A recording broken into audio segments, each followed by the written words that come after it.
What's in the water? What's in the water? Right here in the Ozarks, we aim to find. Welcome to What's in Our Water, a podcast where neighbors, scientists, and anyone who cares take a close... Welcome to What's in Our Water. Today, we are thrilled to introduce our host, Scott Frazier. Growing up in the picturesque town of Ozark, Missouri, Scott spent countless hours fishing and swimming in the serene waters of the Finley River and Table Rock Lake. These early experiences instilled in him a deep appreciation for nature and the importance of clean water.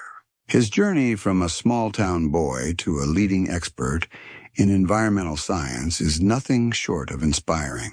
Scott Frazier is They told not us our just wells a were safe. passionate Now we're hearing about these advocate for chemicals in water the river. quality. What else don't we know? He is also PFOA an and accomplished PFBS, professional both above health advisory with a levels. remarkable It's like there's resume. something in the water. We As haven't a had a winning patent season. holder specializing in chemical phase separation, Scott has dedicated his career to developing innovative treatment chemistries. His work focuses on enhanced phosphorus removal, utilizing non-hazardous alternatives that allow for the safe recovery of valuable feedstocks. This groundbreaking approach is crucial in addressing environmental challenges and promoting sustainability. Scott's academic journey began at Missouri State University, where he laid the foundation for his future endeavors. His education equipped him with the knowledge and skills necessary to tackle complex environmental issues. With a strong emphasis on research and practical applications, Scott's time at university was instrumental in shaping his career. He graduated with a vision to make a difference in the world, particularly in the realm of water quality. In addition to his scientific achievements, Scott is a seasoned entrepreneur. He has successfully started and sold multiple businesses, showcasing his ability to innovate and lead. His entrepreneurial spirit drives him to seek out new opportunities that align with his passion for environmental sustainability. By licensing intellectual property, Scott supports various environmental projects across the United States and Brazil, further extending his impact on global water quality. Scott's innovations in water treatment are paving the way for a cleaner, healthier future. His novel approaches to phosphorus removal not only address pollution, but also promote the recovery of essential resources. By focusing on non-hazardous alternatives, Scott ensures that his methods are safe for both the environment and public health. This commitment to sustainability is at the core of his work and resonates with audiences everywhere. Beyond his professional accomplishments, Scott is deeply committed to community engagement. He believes that educating the public about water quality is essential for fostering a culture of environmental stewardship. Through workshops, seminars, and outreach programs, Scott shares his knowledge and inspires others to take action. His enthusiasm for clean water is contagious, motivating individuals and communities to join the fight for a sustainable future. Scott's influence extends beyond local communities. His work has a global impact. By collaborating with organizations in Brazil and other countries, he addresses water quality issues on an international scale. Scott's dedication to environmental protection knows no borders, and he actively seeks partnerships that amplify his efforts. This global perspective enriches his understanding of water challenges and enhances his ability to develop effective solutions. Looking ahead, Scott envisions a future where clean water is accessible to all. He is passionate about advancing technologies that improve water treatment processes and reduce pollution. Scott believes that through innovation and collaboration, we can create a sustainable world for future generations. His unwavering commitment to this vision drives him to continue pushing the boundaries of what is possible in environmental science. In conclusion, Scott Frazier is a remarkable individual whose journey from Ozark, Missouri, to becoming a leader in environmental science is truly inspiring. His expertise, entrepreneurial spirit, and dedication to community engagement make him the perfect host for What's in Our Water. As we embark on this journey together, we will explore the vital issues surrounding water quality and learn from Scott's wealth of knowledge and experience. We invite you to join us on this exciting journey with Scott Frazier as we delve into the critical topic of water quality. Together, we will uncover the challenges we face and the innovative solutions being developed to ensure a sustainable future. With Scott's guidance, we will learn how each of us can contribute to preserving our most precious resource, water. Stay tuned for an enlightening experience that promises to inspire and educate. Motion to approve November 20 non-legislative minutes as amended. Second. Okay, the motion is that we approve the November 20th, 25 non-legislative work session as amended. That motion was made by Alderman Aiken, is second by Alderman Metcalf. All in favor of voting on the Alderman motion Aiken. to approve these minutes, do so with show of hands. And we have one abstaining, Alderman Campbell, as noted. There's no ceremonial matter, but we do have tonight one scheduled guest, and we'll recognize now Buddy Huggins to. Buddy Monster. Huggins. You got to like this guy. All right, listen to what this man has Hello, to say. everybody. My name is Buddy Huggins. I'm a YouTuber. I make YouTube videos, and I got stuff in front of me that I can't read and can't see, but that's okay. We're going to keep talking anyway.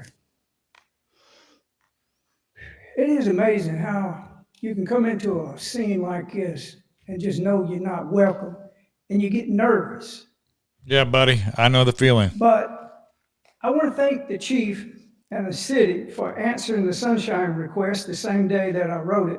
Well, I haven't had such luck. And I really, really appreciate that. Now, asking, I simply asked it for every flock camera having taken Missouri Don't Tread on Me plates since the year 2024, January of that year, actually. And let's come down here. That means not one of these plates ever triggered an alert or investigation. That's real good news if it's true. Now, when I say if it's true, that does not mean I think the chief lied or is telling a lie. I think there's some things about that technology he don't know. Okay, And okay. I don't know. All right, buddy. And y'all don't know. Okay. That's why I'm standing here. We all gonna get to know this piece of equipment real good, flocking good, because it's important. The patent is a patent number, 11,416,545. Have y'all looked it up? Has anybody looked it up? Okay, I don't see no hands. We Well. move on. Okay. Are you gonna look it up? I'll look it up, buddy. It classifies If you'll come on the podcast. license plates, and it classifies people in the car by race, gender, clothes you're wearing, and your height and your weight. Now, is that data, it's AI data, if that's never been on the record or recorded, does that mean that the AI data is not available for me to see it or any other person that requests us to see it? The law says we have the right to see it. Well, at this point, I can't invite nobody to come up and take my time. Let me just look behind me just a second. That's kind of rude. Where's the camera? Right there. All right. I hope y'all record it. Yeah, buddy, you got 3 minutes at Ozark. That's it. I can't invite none of y'all to come up and talk because I'd be out. Point. Yeah, He needs to address Yes, the board, not yes. the audience. thank you, Alderman Campbell, yes. Thank let's you, address us. Alderman Campbell. Okay, how many? I got 2 minutes left. All right. 2 minutes. Let me So see you what we get can 3 talk minutes. about. That's why I did not get on this. It's dangerous to just give me a blank slate. Session. Let me look at this and see if I can say something They're good. giving you bonus time. How far are they going to let Buddy go? The reason that we need to know about flock cameras is y'all voted on it. Only one person that I know asked a good question about it. Like in the future, if it gets taken down, do we get our money back? No. You signed a contract. I think the contract's for 6 years. It's $120,000 and it's accumulated because it's like you bought the internet. Oh, but you don't get to actually see the internet because the data is only used for certain reasons and certain occasions, but it's taking it 24 hours a day, 7 days a week, and it's sending it up to the cloud. It knows who's in my car, why they're in my car. It But can he's guess. It got just has to 50 see if they're fat, 55 or skinny, seconds. or what clothes they're wearing. Gets 3 minutes. He's on the clock. I mean, this is all you're going to I get. don't know if that scares y'all, but it scares the heck out of me. Because anytime we give our rights away, next thing they're going to do is they're going to come and take us out of our houses and tell us that we got to go to a camp. And then they're going to put a tattoo on us. Buddy, And it don't matter if we're rich, you're a poor, true American hero. or like me. You had the I'm guts to go dyslexic, down here. Can't talk or read or write. This guy But looks I can real make interesting. videos, BuddyHuggins.com. Okay, he's going to All perk this up. information is on there, and it's very eloquently put together. For some reason, I can do that when I'm not trying to deliver a speech that makes sense or doesn't make sense. So I request all of y'all go study this thing real deep, because I'm coming back, 3, and I'm coming 2, back, and 1. I'm coming back. We're going to get past this by knowing the truth about what it is. Thank y'all for letting me run over time, but I appreciate all of y'all. I really do. You got a tough job. All right, Thank you, buddy. sir. That's it. Mr. Mayor, I have a question for Mr. Huggins, Okay. if it's permissible. Mr. Huggins?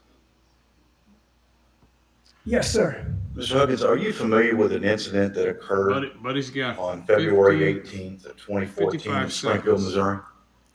Are you familiar with He's the on the clock. incident that I mean, this is how you're recorded going to get. I just asked a question. Are you familiar with an November incident? the 19th? Her name was Summers. She was a bail's bond. Are you No. familiar with that case? No, I asked you a question, okay? I'm Go ahead and tell me, being give me the respectful. numbers again. It's Okay, it's February 18th, 2014. Are you familiar with that date in Springfield history? 2014. Yes, sir. Are you familiar that there's over 30,000 missing children right now, and Okay. Flock ain't finding them? I appreciate you saying that, because had we had a system like Flock in place, I'm a retired police officer, Mr. Huggins, I'm retired served correction officer. 28 years. Had we had that system in place, we could have saved a 10-year-old girl by the name of Haley Owen. She lost her life. She was kidnapped and she was brutally murdered in a basement. Had we had that particular technology, we may have prevented it. Now, my question to you, would you like for me to exhaust every resource that I have to save a member of your family?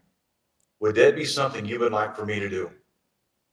This is such a good question you're asking. Yes, sir, it is. I That's want why I'm to give asking. you a real valuable personal answer. God says it rains on the just and the unjust. But would you like for me to exhaust every known resource I could to bring justice to your family? But that's no reason for Flock camera systems to be selling our data to God knows who. It's telling you it's the mark of the beast, and you're going to take it back Okay, to I appreciate your time, Mr. 2014, Huggins. Thank you and very I'll much. take it right back to So I guess see Alderman that Snyder is saying that if he'd have had this She didn't deserve technology, to die that day. Haley Owens would be that young girl alive. didn't He's deserve to die he's that day. conflating But we can't give our rights away. two things, and I We can't can't have a system that's say with out absolute of certainty control. that. And you think it's out of control now with me talking? Sort of You wait strange and see he's what they got using planned that for to us. Well, It's thank you, not sir. good. Thank you for your time. argue with this man. As we look at agenda, we have one item on consent agenda tonight. And City Clerk, has anyone signed up to speak on Bill 3716 on consent agenda? Okay, well, that's how that ended for Buddy. Are Didn't there go any that two aldermen well. here tonight who wish for Bill 3716 to be removed from the consent agenda He and be put to first reading? sounds like he got conflated with the his issue with Alderman Snyder bringing up the Haley Owens tragedy, which is just terrible, the incident. And I guess he's saying if they'd had license plate readers or this sort of surveillance technology, that maybe that they would have been able to I think he said that they would have been able to. I don't know if that's true or not. And I didn't see this alderman meeting going that way. The point I was trying to make with this is 3 minutes is all you get down at City of Ozark. If you can't make your point in 3 minutes, you're going to be set down and without rebuttal. And so I understand this man's complaint, what he's talking about. That's not the issue we're talking about here. It's totally different. We're talking about government, city government, and transparency. So have all the council members here. You can, forgive me, Board of Aldermen in Ozark. Not quite a charter city. Still a small town government. Trying to figure out, is Ozark going to be a city of the future, or is it going to hold on to its old ways and old patterns? And honestly, don't think that was the best episode. I'm going to try to get Buddy on the podcast, though, and possibly Mr. Snyder, in all fairness. Both men made excellent points, and I'm torn. Because I got to tell you, if it was me and I thought for a second that would save a member of my family, to his point, I would be in favor of this technology. And whether Buddy likes it or not, this sort of technology is here to stay. And I think to Alderman Snyder's great point he made, used in the right way, in the hands of the right folks, doing the right things, it's super good technology. And I think that's going to be a challenge we have with AI and trying to sort through it all, is how we get and so at the same time, we're talking about time-lapse satellite imagery of the City of Ozark site. Yeah, I'm not seeing. Okay.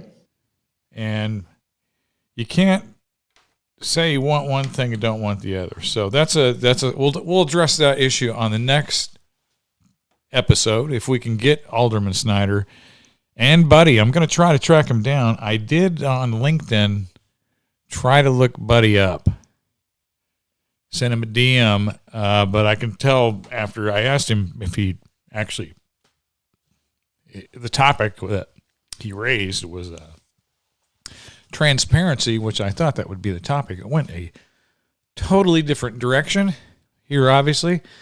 But I wanted to track him down and talk to him about that, and he did not. He declined, and I can see why, because he probably, I don't know how else to say it. He probably feels like he had his ass handed to him here at the City of Ozark. That's kind of how you get made to feel. And I do agree with him that there could be a little better transparency in Ozark. And we'll work on that together. That's what this podcast is about, because these folks are good folks. There's nobody here we're trying to condemn at all. I want to make that point. But as we're educating folks and trying to get to the bottom of something here, we are going to talk about some uncomfortable things. And that's okay, right? As long as we navigate this in an honest fashion, without malice, and truly in our hearts trying to do the right thing and solve a problem here. So on that note, have a great day, and we'll see you next time here on What's in the Water.